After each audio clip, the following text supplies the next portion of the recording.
I think I recently just made the best purchase of my life, and what I bought was this thing right here. This right here is my iPod, and it is the single best thing that has happened to me recently. For the past 4 to 5 months, I've been really struggling trying to find a good streaming service. Spotify is okay, but they keep raising the prices, and the quality of the audio keeps getting worse. Apple Music is fine, but the UI is really impossibly difficult, and it's really hard to find new music. YouTube Music is just...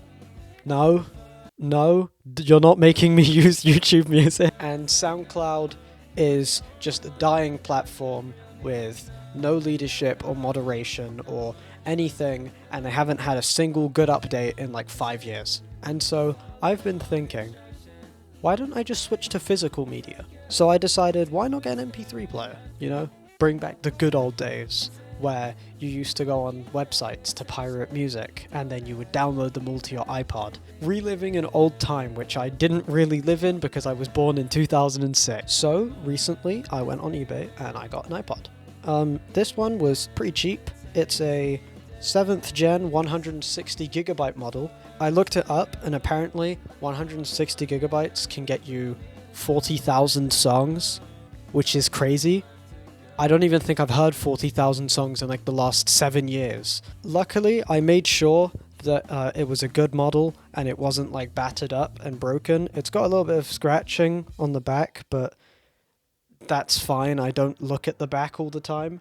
And I personally think it was the greatest decision I've made this entire year, because whenever I want to listen to music, I have a dedicated thing for listening to music, which really helps when I'm looking for music on my phone and then I just end up doom scrolling for 6 hours, which is a very unhealthy habit, and I'd like to get rid of it as soon as possible. So having a dedicated thing to listen to music on really is helpful. When it comes to actually downloading music, it's not too terrible, unless you're one of those people who has playlists which have like 4,000 songs in them each, in which case you're not normal. Stop doing that. There's a website called Spotify Down, which I use, which basically just lets you download up to 100 songs at a time from an entire playlist, or it will let you download entire albums or things like that. And also, it means I'm able to download music that I buy off of Bandcamp, which is my way of supporting smaller artists,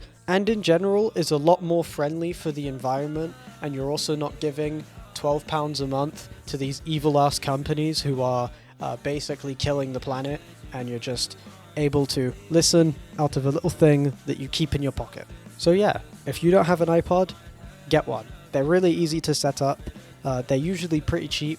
If you go onto like Facebook Marketplace or something, you could probably find one, or eBay, or I don't know what you guys have over there in the US, I'm sorry. My biggest advice is that if you are actually looking for an iPod, make sure you buy one that is both working and doesn't have any burn-in on the screen, like as you can see here. The screen turns off fully if I ask it to, so if I do this, it's completely off and I don't see anything else on the screen, because burn-in means it's pretty much on its last legs and it's going to die anytime soon. Also, make sure you buy one with a decent battery in it, because these things will die very quickly. Luckily, I can use this one maybe every 2 days before having to recharge it, so it's completely fine for me. And also, finally, make sure you get a good pair of earbuds. These are the ones I use. These are KZs. I saw them in a YouTube video and people said they were good, so I bought them. And they're actually really good, and they have good noise cancelling for when I'm on the train. So yeah, this is definitely the single greatest purchase I've made of my entire life, basically, and you should all do it too.